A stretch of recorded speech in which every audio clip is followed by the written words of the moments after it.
Number one, I am grateful for Carrie Dow and reminding me that no man, no woman, no child, nor student should ever feel embarrassed when they stand on the stage in a church. So thank you for reminding me that we're a bunch of imperfect people.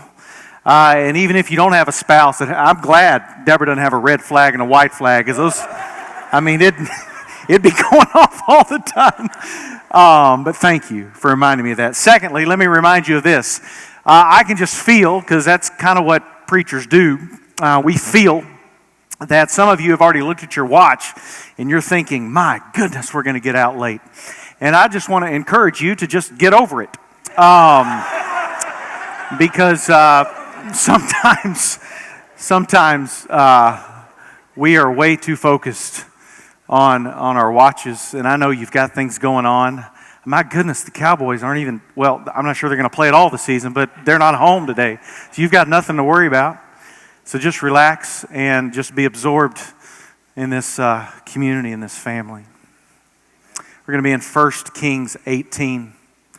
Let's just be still a moment. Allow me to pray over you and over us as we receive this great text. Send your rain, O Lord.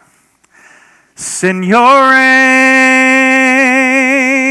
O Lord. Send your rain, bring your kingdom. Soften our hearts, pour out your Spirit. Fill us anew, let your rain come. Soften our hearts, pour out your Spirit. Fill us anew, let your rain come. May your kingdom come, and your will be done on the earth as it is in heaven. May your kingdom come. May your will be done on the earth as it is in heaven. Amen. I wish I could tell you how God has smiled on me. I wish I could feel like God is near, but instead of singing, "Thank you, Lord," I find myself singing, "Where are you, Lord?" It's been a long 3 years.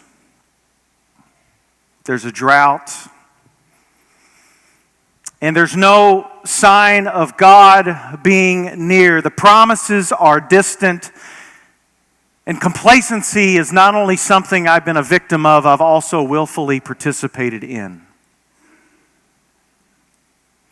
The rulers and the institutions of which I am a part are godless. And though they profess to follow God, their actions say something entirely different. And I'd like to believe that God will send rain.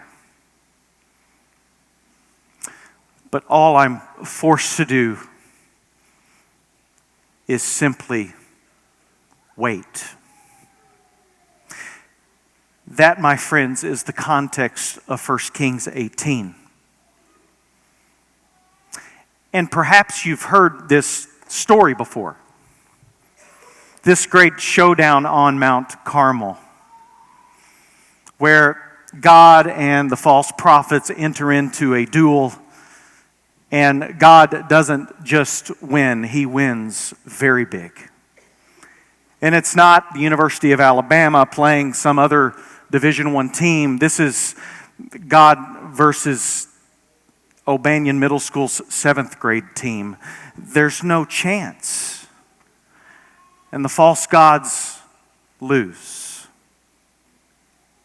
And I wish I could rush to that ending because it's such a great story. I was reminded of this last night as I was reading this story from one of our children's Bibles at our home. And I get lost in the wonder and the amazement of how powerful God is and how powerful God longs to be. But stories have a context. And I'll confess, I try to run from these contexts so often. But they're still in this story. Judah and Tamar are still in this story. The spies go in and recruit a prostitute to help them conquer Jericho.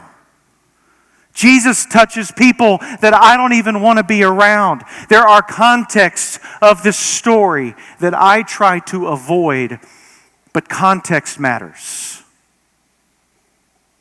And as much as I would like to preach a sermon of the triumphant God, I'm invited to rather embrace and sit with the context of this story. It's dry, there's a drought, and I'm forced to wait. 1 Kings 18 verse 1 begins this way. After many days the word of the Lord came to Elijah in the 3rd year of the drought, over 900 days. And drought is not just a physical way to describe what's around. I think it's a way to describe spiritually what is happening in Israel. The people have turned away from God. And I don't think the enticement is that the false gods, that the Baals, are just so welcoming and so inviting that they have completely disavowed God. I'd rather like to suggest to you this morning that when there's a drought, you find yourself wondering if God is even going to show up. Period. Because that's what droughts do. They force you to wait. And so as we summon ourselves to Mount Carmel this morning, I want to again show you some context that somehow my VBS teachers missed this entire time. And it's a very interesting word, particularly from the New Revised Standard Version. And it goes like this: Elijah came near to all the people and said, "How long will you go on limping with two different opinions?" And the people did not answer a word. Now keep in mind, these aren't the 450 false prophets. These are the people of Israel summoned together with the 450 false prophets. And as I have always heard this story, this is Elijah, the bumper sticker prophet, simply saying, look, we need to get our acts together and we need to turn our hearts back to God because we have done evil in the sight of God. And though that may be true, I found myself experiencing what the Israelites have experienced for 3 years. There's no rain. And the questions begin to come. Where is God? Does God not care? And I remember the people of God were in Egypt not 40 years, but 400 years. That's a long time to wait. I even fast forward several chapters and I think about poor Mary and Martha, and they send the news to Jesus. And Jesus doesn't show up for 3 days. Where is God? Especially when the drought seems so strong and so real. Did you notice what Elijah asked? Make a choice. How long will you go on limping? This is not just simply wavering between God and the false prophets. This is a picture of reality, a reality that every single person in the room experiences. It is faith with a limp. And you don't walk, you certainly don't run but you limp. And when faithful prophets ask for a response, a choice, your heart says one thing and your head says another, and you simply have nothing to say. Which is, in fact, mirrored in the image of how the false prophets and their prayers to the gods get answered. I'll turn over a page in my Bible. As midday passed, they raved on until the time of the offering, but there was no voice, no answer, no response.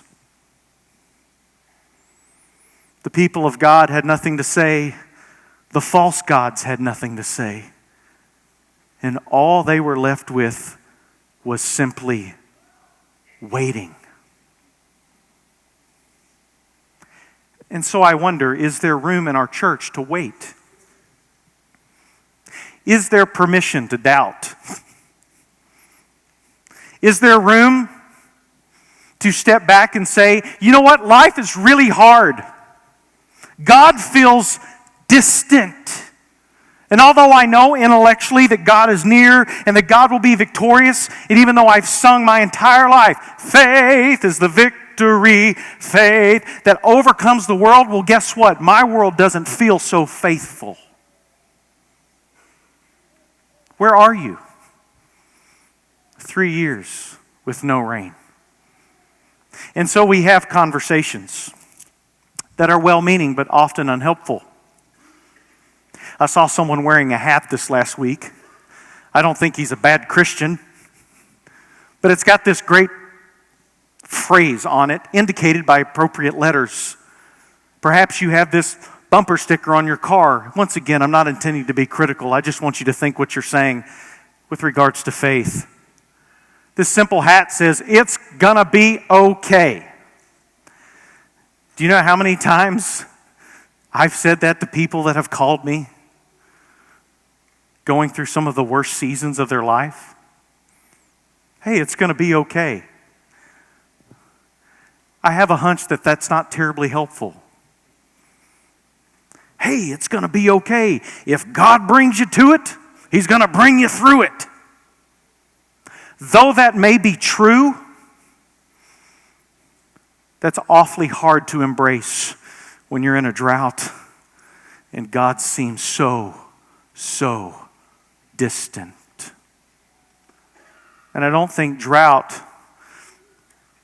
is too harsh and it's too far from what you and what I've experienced, especially in these last few weeks. The drought of death. Can we just acknowledge that regardless of how old someone may be or how tragic the circumstance may be, that we try to reason our way around death and saying, well, they're better off, or I'm glad God went ahead and took them. That sounds awfully painful to the ones still left in death's wake. Death feels like the desert. And it doesn't seem like it's going to rain for a very long time. So we wait. Or how about the desert of your job or your position in your company or your role at home?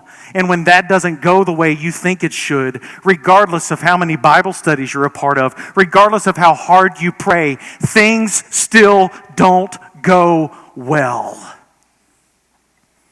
And all you can do is wait because there's no rain. Forget about your job. For those of us who are married, some of you are in the driest season of your entire life. I spoke to a friend this past week whose spouse decided to leave them after 40 plus years of marriage. And the question posed to me is, how does somebody walk away from 40 plus years? And I didn't feel permission to say, it's going to be okay. Because for them, it's not okay. It's a drought. It's a desert, and there's no rain. And we can say things like, well, when God shuts one door, God opens another, but no one ever tells you how long that hallway is. And so we wait, and we limp, and we turn our hearts towards false prophets, towards these gods that we are convinced can somehow make it rain. Gods like security, gods like money, gods like political institutions. If we just make the right decision, if we just have the right person in office, if we just,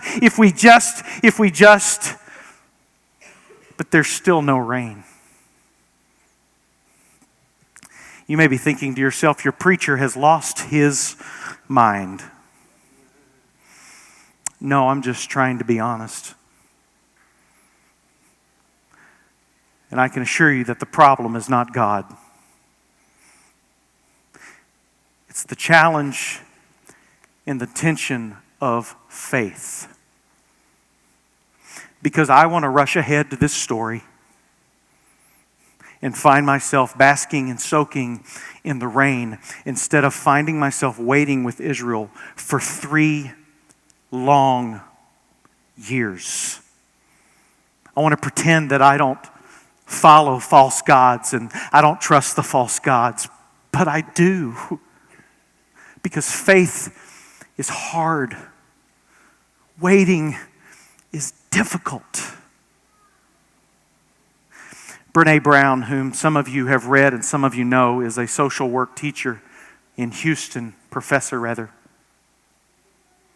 Brene Brown articulated, for her, faith for a long time was a lot like an epidural for a pregnancy.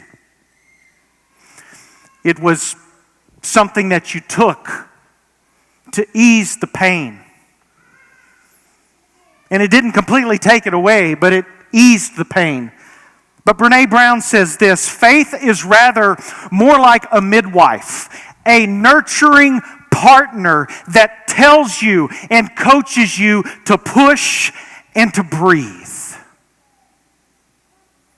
Not so that you can escape the pain, but so that you can make your way through the pain. And I don't think Elijah this morning is an epidural. I think Elijah's a midwife,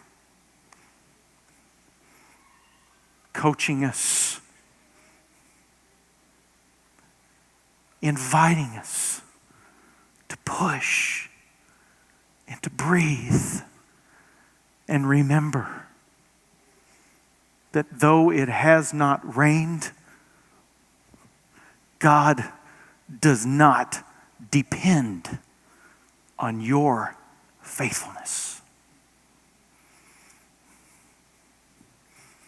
but that God depends on God, period.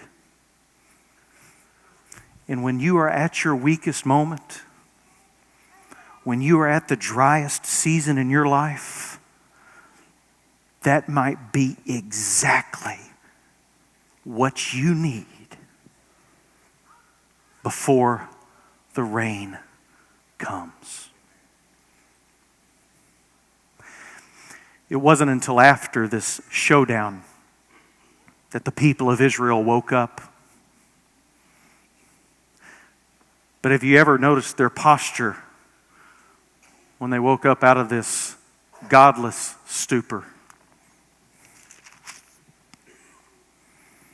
Then the fire of the Lord fell and consumed the burnt offering, the wood, the stones, and the dust, and even licked up the water that was in the trench. And when all the people saw this, they fell on their faces and said, "The Lord indeed is God. The Lord indeed is God." We need permission, we need an invitation to wait before this can happen.